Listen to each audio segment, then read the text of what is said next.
Hello दोस्तों, good evening. स्वागत है आपका हमारे प्यारे से चैनल राइट एकेडमी में। तो फ्रेंड्स, आज की वीडियो में बात करने वाले हैं आमाशय के बारे में। पिछली वीडियो में हम बायोलॉजी के जो और भाग होते हैं उनके बारे में हम जान चुके थे। आज की वीडियो हम बात करने वाले हैं आमाशय, जिसे एक इंग्लिश में कहते हैं स्टमक। स्टमक मीन्स तो आप जानते ही होंगे कि स्टमक मीन्स पेट होता है। सो खैर देखिए, हमने इससे पहले एक टॉपिक कवर किया था जिसका नाम था आमाशय से पहले था आपका आहार नाल। हमने किसके बारे में? आहार नाल के बारे में पढ़ चुके थे। आहार नाल क्या है कि एक तरीका पाइप मान लीजिए जो एक तरीके से दूसरी जगह तक भोजन को पहुंचाता है। कहाँ से? मुंह से आपके भोजन को स्टमक तक पहुंचाता है। अब मैंने आपको बताया था कि स्टमक, आमाशय, जो आपका आमाशय होता है, आमाशय, जो आमाशय हमारा होता है स्टमक, आमाशय जे के आकार का होता है।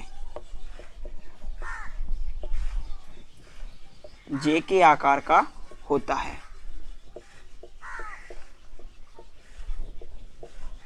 किसके आकार का होता है?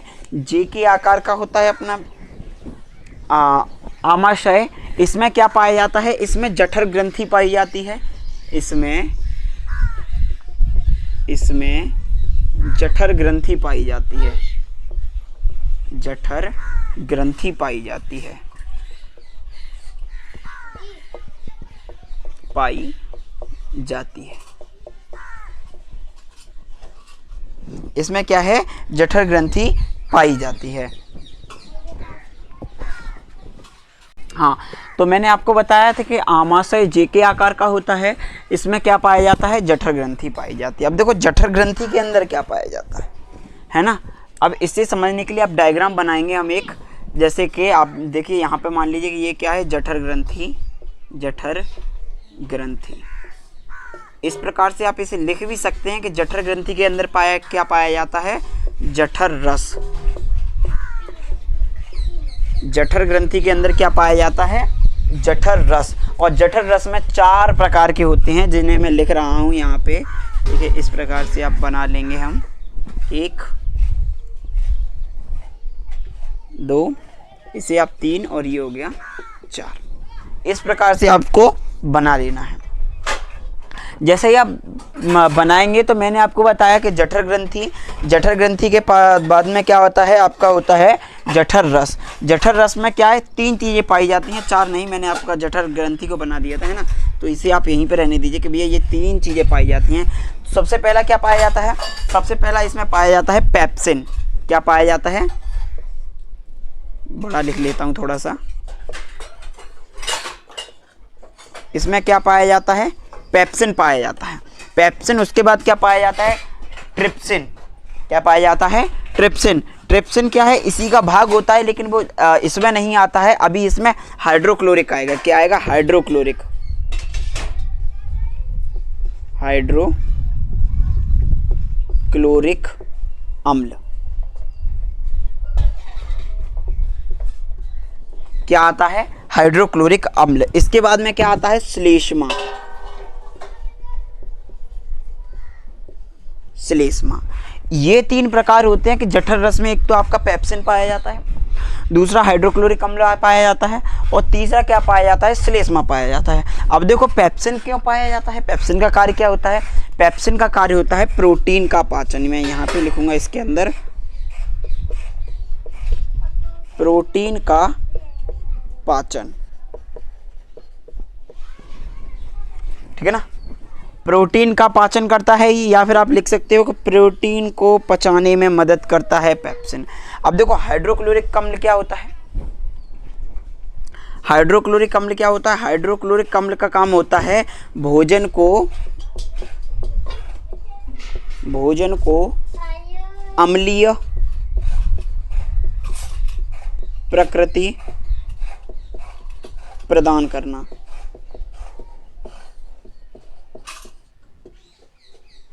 भोजन को अम्लीय प्रकृति प्रदान करना। क्या है कि भोजन को भी अम्लीय प्रकृति प्रदान करना। अब क्या है कि देखो, भोजन जब तक नहीं पचेगा जब तक उसमें अम्लीय प्रकृति नहीं होगी। अब देखो, अम्लीय प्रकृति जैसे कि प्राप्त कर देगा, अब आपको देखिए इसको इसने अम्लीय प्रकृति प्रदान कर दिया, अब ये भी अम्लीय प्रकृति का हो गया। अब ये पचना क्या होगा, शुरू करेगा, पचना शुरू करेगा। अब देखो श्लेष्मा क्या है, श्लेष्मा एक तरीके से आप मान लो एक तरीके से रक्षक है। क्या है, रक्षक है, ये रक्षा करता है किसकी। अब देखो हाइड्रोक्लोरिक अम्ल के पास बारे में आप जानते हो कि हाइड्रोक्लोरिक अम्ल जो है वो एक प्रकार का क्या होता है, अम्ल होता है। अम्ल होता है तो वो आपके पेट में नुकसान देगा। तो इसलिए ये क्या करता है, श्लेष्मा क्या करता है, श्लेष्मा हाइड्रोक्लोरिक अम्ल, मैं इसे HCl लिख रहा हूँ, HCl ही कहते हैं, HCl से आंतरिक परतों को, या फिर क्या करता है HCl मतलब क्या कहते हैं, ये HCl से बचाता है किसको, आमाशय की आंतरिक परतों को। क्या करता है, आमाशय की परतों को बचाता है। इसे आप इसके से लिख सकते हो, आमाशय के आंतरिक बचाव के लिए, आंतरिक बचाव के लिए, आमाशय के आंतरिक बचाव के लिए क्या काम आता है आपका, श्लेष्मा कार्य करता है। जो आंतरिक स्तर होता है उसे बचाने के लिए क्या आता है, श्लेष्मा कार्य करता है। ये हो गया अपना आमाशय के बारे में। क्या हो गया कि आमाशय जे के आकार का होता है, इसमें क्या पाया जाता है आपका, जठर ग्रंथि पाई जाती है। जठर ग्रंथि में जठर रस, और जठर रस के 3 प्रकार होते हैं, पेप्सिन, पेप्सिन, हाइड्रोक्लोरिक अम्ल और श्लेष्मा। पेप्सिन क्या करता है, प्रोटीन का पाचन करता है। हाइड्रोक्लोरिक अम्ल क्या करता है, भोजन को अम्लीय बना देता है ना। श्लेष्मा क्या करता है, आमाशय की आंतरिक बचाव करता है, आंतरिक परतों को, आप यहाँ पे परत और लिख लेना, आंतरिक परतों का बचाव करता है, आंतरिक परतों का क्या करता है, बचाव करता है। सो अब करेंगे इसे इरेज करने के लिए कपड़ा। इतना क्लियर हो गया, हमने आमाशय के बारे में पढ़ लिया। आमाशय के बाद में भोजन जाता है, आमाशय से क्लियर हो चुका है। अब जाएगा अपना किसके पास में, अब जाएगा ये अपना छोटी आंत के पास में। किसके पास में जाएगा, छोटी आंत के पास में। छोटी आंत लिखेंगे यहाँ पे हम लोग, आप भी लिखना, छोटी आंत। अब छोटी आंत क्या होता है इसके बारे में देखेंगे, यहाँ पे लिखते हैं छोटी आंत।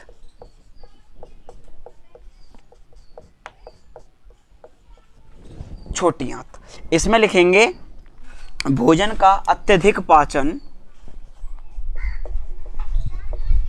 भोजन का अत्यधिक पाचन इसी भाग में होता है, इसी भाग में होता है। भोजन का अत्यधिक पाचन इसी भाग में होता है। छोटी आंत के 3 प्रकार होते हैं। छोटी आंत के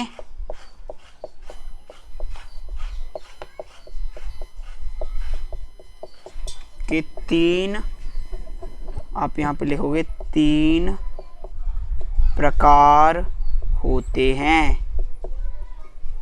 छोटी आंत के कितने प्रकार होते हैं, छोटी आंत के 3 प्रकार होते हैं। कौन कौन से होता है, पहला होता है आपका ड्यूडिरम। क्या होता है, ड्यूडिरम। थोड़ा नाम चटपटा है लेकिन आप आगे अच्छे से रिवाइज करोगे तो हो जाएगा। ड्यूडिरम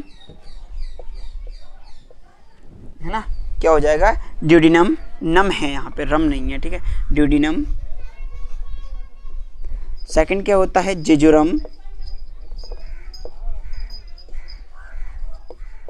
जिजुरम। थर्ड होता है इलियम,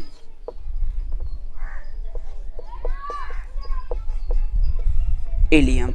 सबसे पहले हम पढ़ेंगे ड्यूडिरम को। तो आपको शायद इतनी बात तो समझ में आ गई होगी कि छोटी आंत क्या होता है।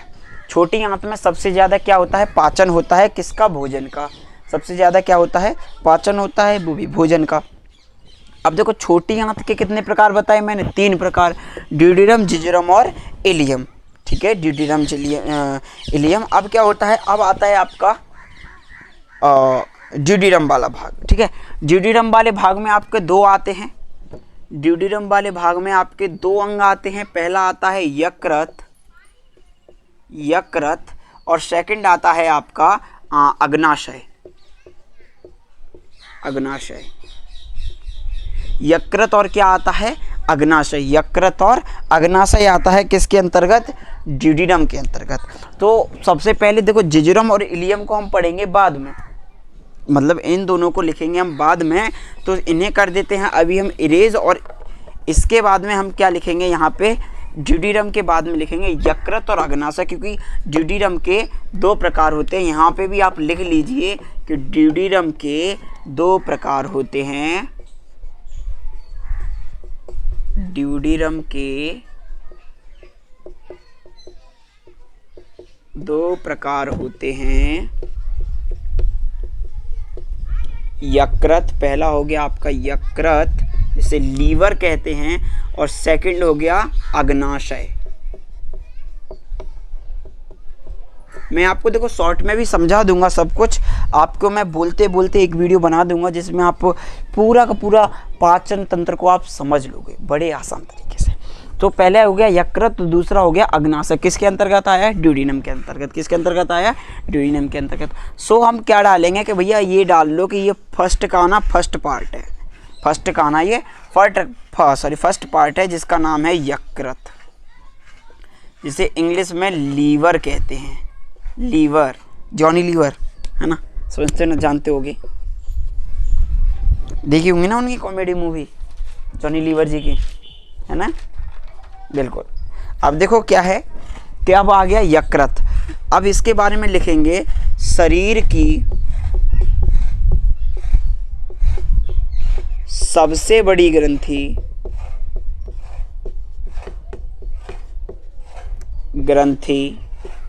यकृत है। शरीर की जो सबसे बड़ी ग्रंथि है ना वही यकृत है। जो शरीर की सबसे बड़ी ग्रंथि है उसे यकृत कहा जाता है। मोस्ट इंपोर्टेंट क्वेश्चन है, बार बार पूछा जा सकता है ये क्वेश्चन। सो आप इसके बारे में लिख सकते हो कि शरीर की सबसे बड़ी ग्रंथि कौन सी है? यकृत है। ये क्या करती है? पित्तरस।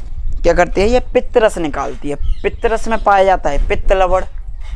बड़ी कंफ्यूजन है ना कि ये क्या होता है कि पित्त रस में पाया जाता है पित्त लवण, और पित्त लवण क्या करता है कि इसका काम वसा का पाचन करता है। केवल वसा को पचाएगा ये, है ना। किसे पचाएगा? केवल वसा को पचाएगा। अब यहाँ पे हम लिखेंगे कि शरीर की ये सबसे बड़ी ग्रंथि है। इसमें इससे यहाँ पे आप लिखोगे इससे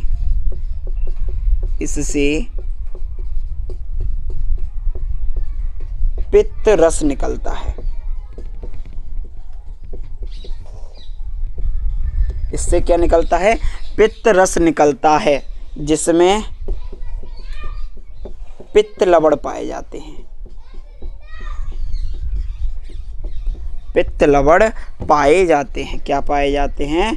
पित्त लवण पाए जाते हैं, ठीक है ना। जो कि क्या करते हैं? जो कि वसा का पाचन करते हैं। वसा का पाचन करते हैं। वसा का पाचन करते हैं। ये क्या करेगा? सॉरी, ये अपना वसा का पाचन करेगा। किसका पाचन करेगा? ये अपना वसा का पाचन करेगा। कैसे करेगा? कि यह क्या करता है कि वसा के बड़े बड़े कण को छोटे छोटे कणों में विभाजित कर देता है। क्या कर देता है कि यह वसा के बड़े बड़े कणों को छोटे छोटे कणों में विभाजित कर देता है। छोटे छोटे कणों में विभाजित कर देता है।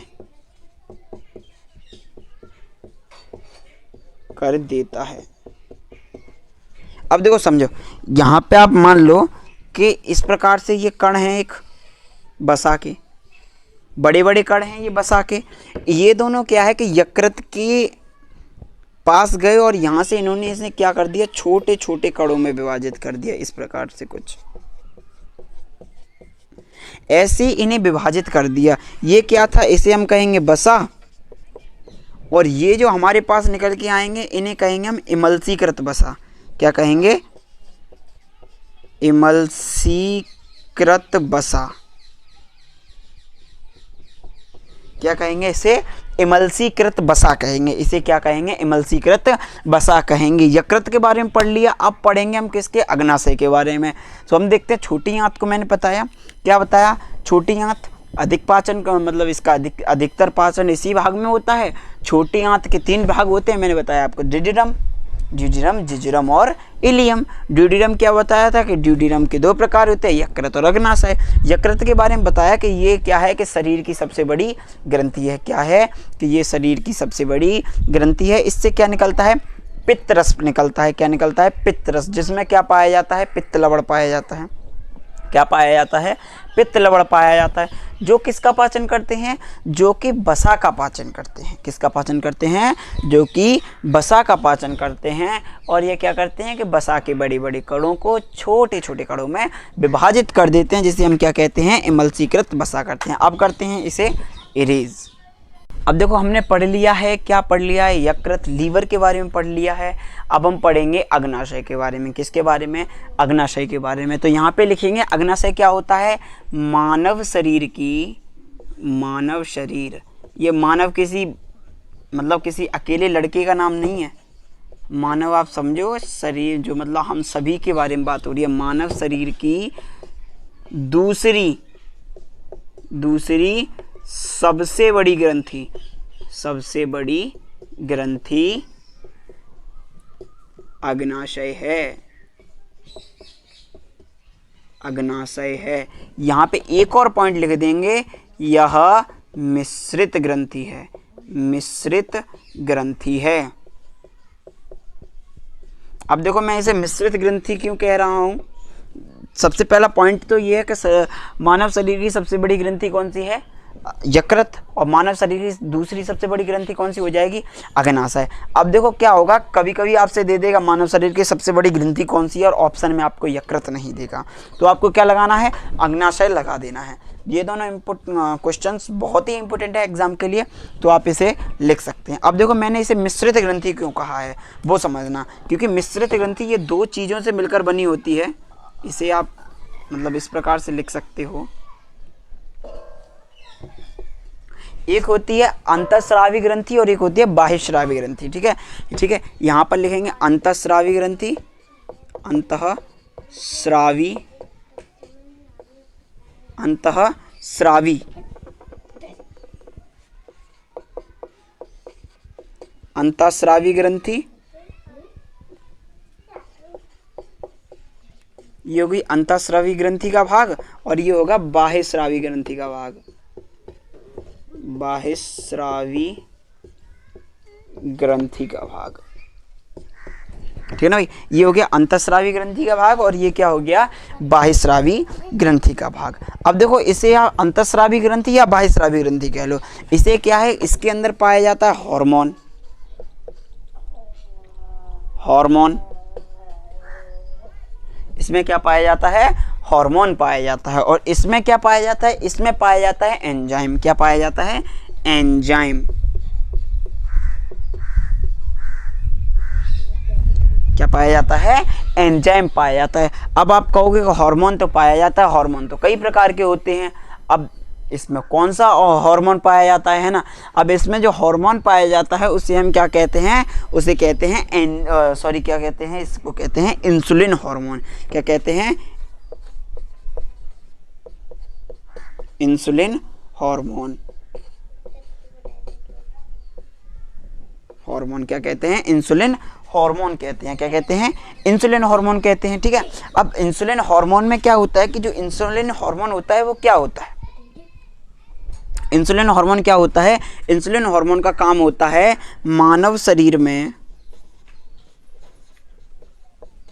मानव शरीर में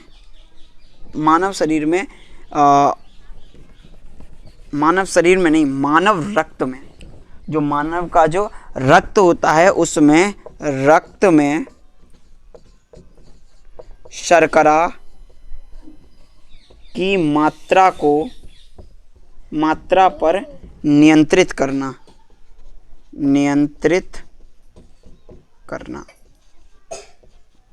ठीक है ना? जो मानव शरीर में शर्करा की मात्रा होती है या फिर शुगर जिसे कहते हैं, शुगर को लिमिटेड बनाए रखना क्या कहलाता है? अपना क्या कहलाता है? नियंत्रित कहलाता है। ठीक है ना? क्या कहलाता है? नियंत्रित कहलाता है। अब इसकी कमी से कौन सा रोग होता है? इसकी कमी से मधुमेह रोग होता है। कौन सा? मधुमेह रोग होता है। कि रक्त में शर्करा की मात्रा को कौन लिमिटेड बनाए रखता है?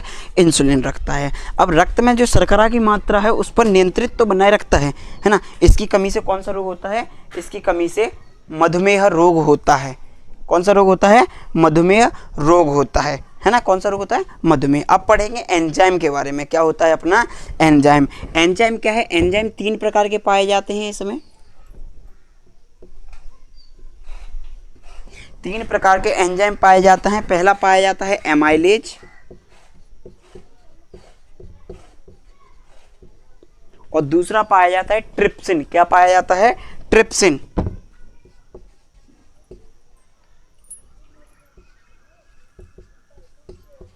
ट्रिप्सिन। तीसरा क्या पाया जाता है? तीसरा जो पाया जाता है उसे कहते हैं पाइपेज। क्या कहते हैं? पाइपेज कह लीजिए या स्टीएप्सिन कह लीजिए। क्या कह लीजिए? स्टीएप्सिन।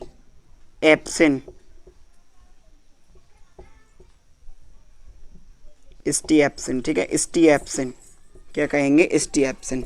एमाइलेज, ट्रिप्सिन और स्टीएप्सिन। अब देखिए एमाइलेज क्या करता है?